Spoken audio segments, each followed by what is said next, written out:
because of the CBAs and things like that, and the scale back in practices. So, this is sort of the crux of the discussion. If you don't have time to prepare, and this is where I think a lot of NFL teams, not just the Eagles, are going, if you don't have time to prepare like you want to prepare anyway, why not get to the goal, which the goal in this case is week one, as healthy as humanly possible. And the easiest way to be as healthy as possible is to be on the practice field as little as possible. So I get the part of the discussion, and I think it's a valid thesis.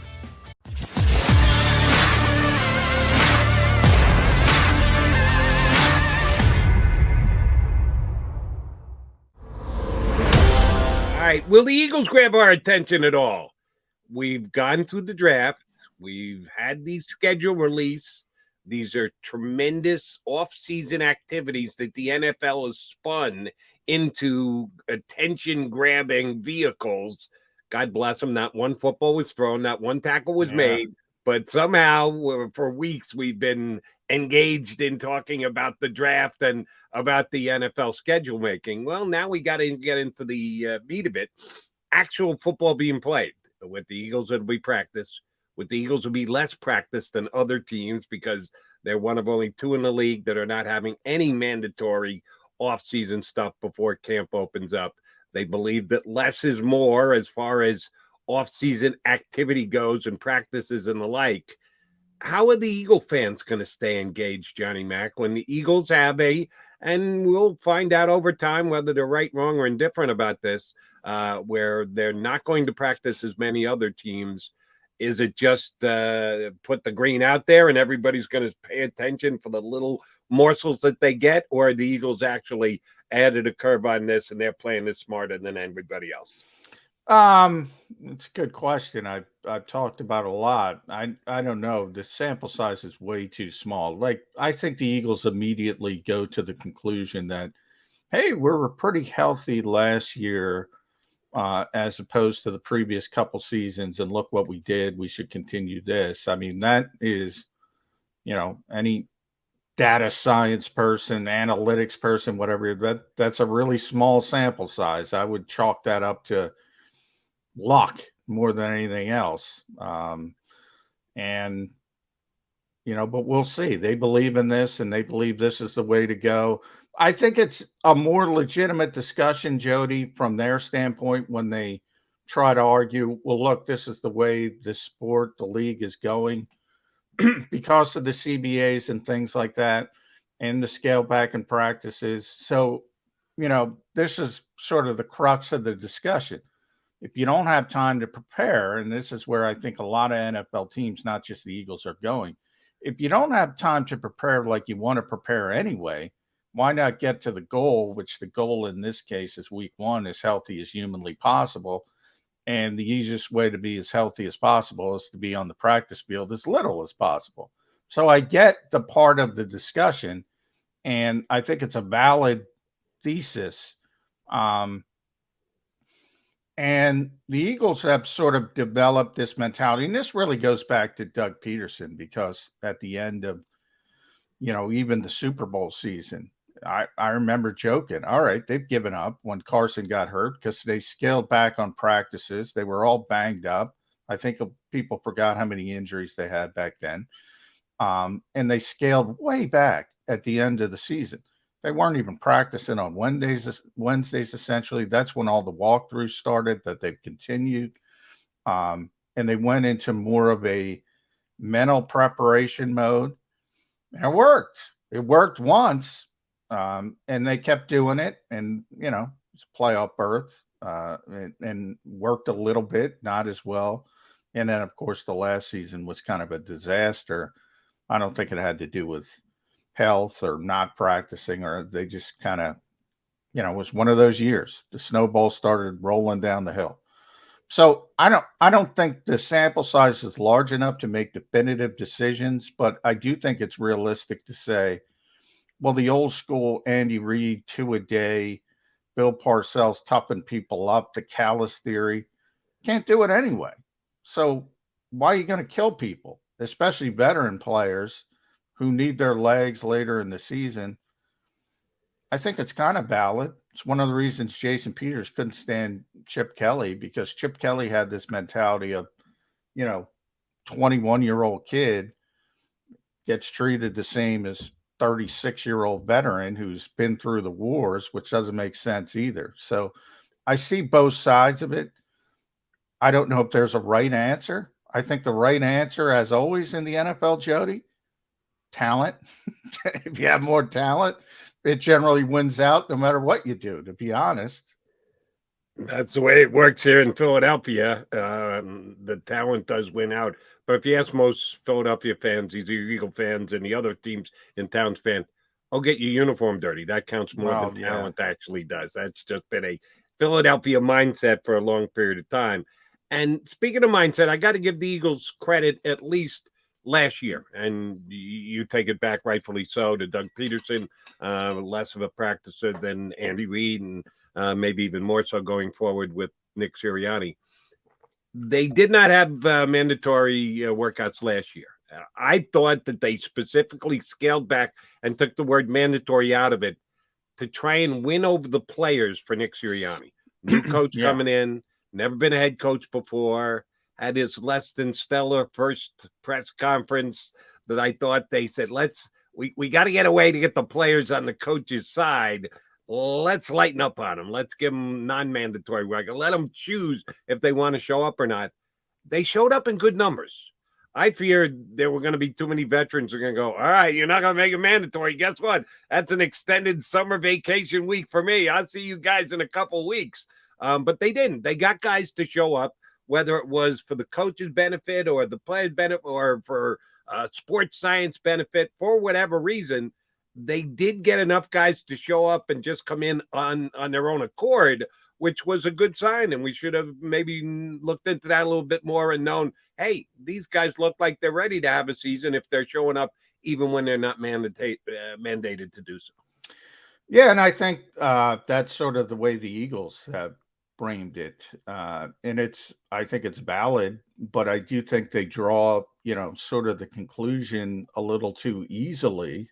In other words, I've always thought if they still had mandatory minicamp, remember, you got to remember the environment last year, Jody. The Players Association was still wrangling about COVID protocols, so it was a big talking point from the Players Association about, we still need these protocols, we still need this safety for our players league wide, not just in Philadelphia. So there was this push from the union to get players to say, we're not going to show up for voluntary work. We need this to be healthy. We need this, blah, blah, blah. So I think if you take the COVID part of it out, which now it's out, I don't think there would have been a vast majority of players, not coming in or not working. In other words, I think 90% of that had to do with COVID, had to do with the pandemic, had to do with the union fighting for these particular protocols at that time. So I had no issue with it. Now they're gone for now, hopefully forever. The protocol part of it, from the player's perspective. Now, this year, if Nick Sirianni was the rookie head coach and he did the same thing and he had the bad first press conference, I don't think they would have skipped mandatory minicamp. I think they wouldn't have cared. They would have said, and I think the vast majority of players would have showed up. Maybe there's one or two. There's always one or two, shopping for sconces. Little Kerry Williams dig, but the vast majority would have shown up and would have wanted to say, hey, we got a new coaching staff. We got to put our best foot forward, like always happens. It happens everywhere else in the league, but the rookie head coach, they didn't have big problems either. I think it was overblown by the Eagles from that perspective. In other words, they're saying this worked. It only happened because of COVID. You take COVID off, and now you're saying it's purely, from the Eagles standpoint, it's purely, and I've been told this directly, health and safety of the players, not COVID health and safety, but injury related.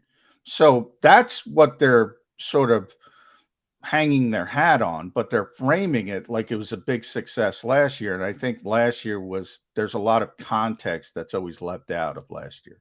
To be determined. Then we'll see how it plays this year. I hope it plays for the Eagles' sake exactly the same. That comping them to the rest of the teams around the National Football League, their injuries are less severe.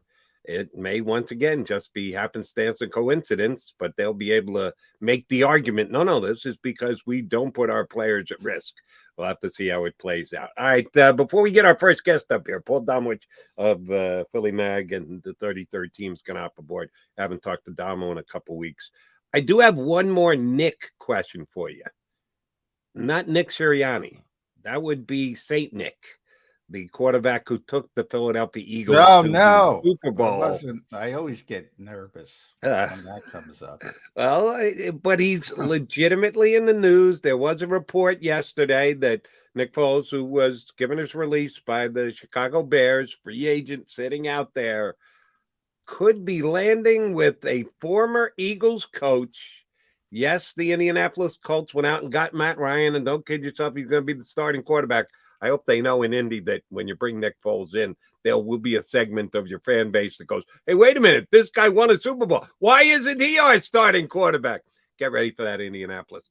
But Frank Reich might reach out and look to add a Nick Foles as his backup quarterback this year to Matt Ryan. The Colts believe they're back in the mix in that division. Tennessee traded their best wide receiver here to the Philadelphia Eagles. We'll see if Tennessee can be had in the AFC North. Nick Foles is a good backup quarterback. We didn't get to see it this past year in Chicago, but I've always believed he's a phenomenal backup quarterback, and you don't need more evidence in 2017. I haven't seen Nick throw football in who knows how long, but I'm assuming he's close to the same level he was a couple of years ago here in Philadelphia. Not a bad move for Indianapolis, but the thing that grabbed my attention above and beyond everything else, including Frank Reich, is the Philadelphia Eagles played the Indianapolis Colts this year. And since Nick Foles headed out of town a couple of years ago down to Jacksonville, ill-fated stop in Jacksonville, as a matter of fact, to take over the Jags before moving on to the Bears. The Eagles haven't played Mr. Foles since. The schedule did not match up. Any Nick Foles quarterback team against the Philadelphia Eagles could very well play itself out this year. Unfortunately, that's a road game because we've got Doug Peterson coming back to town, Carson Wentz coming back to town. Nick Foles could be on a team the Eagles play, but that game's going to be in Indy. I was doing a show this weekend on WIP with my buddy Glenn Macnow, and he asked me about the reception the ex-Eagles would get back here in town. Nick Foles to the Colts as their backup quarterback. He going to step in and beat the Eagles this year coming off the bench. That'd be a great story, Jody. But yeah, first of all, let me say this. I don't have any issue with any team bringing in Nick Foles as a backup quarterback, except this one. So 31 other teams, yeah, bring him in. Good backup quarterback. And you don't have the baggage, and you don't have all the controversy it would start in any other city, even though he did win the Super Bowl. Nobody cares in Indianapolis, even with a former Eagles offensive coordinator. Nobody cares, so it's not that big of a deal. So, yeah, I'm with you. He's a good backup quarterback. Bring him in. And except here, because, the minute Jalen Hurts has a bad game, and by the way, the Eagles have a better backup quarterback right now. I think Gardner Minshew is one of the best backup quarterbacks, top 5 at least in the league. Nick would probably be in the top 10, I would say. But if you force me to pick who's a better backup right now, I would take Gardner Minshew. I would take Nick Foles. That aside, not in this town because, maybe from a football standpoint, you could certainly argue it. I mean, Nick's accomplished more. I'm going more on projection age, things like that.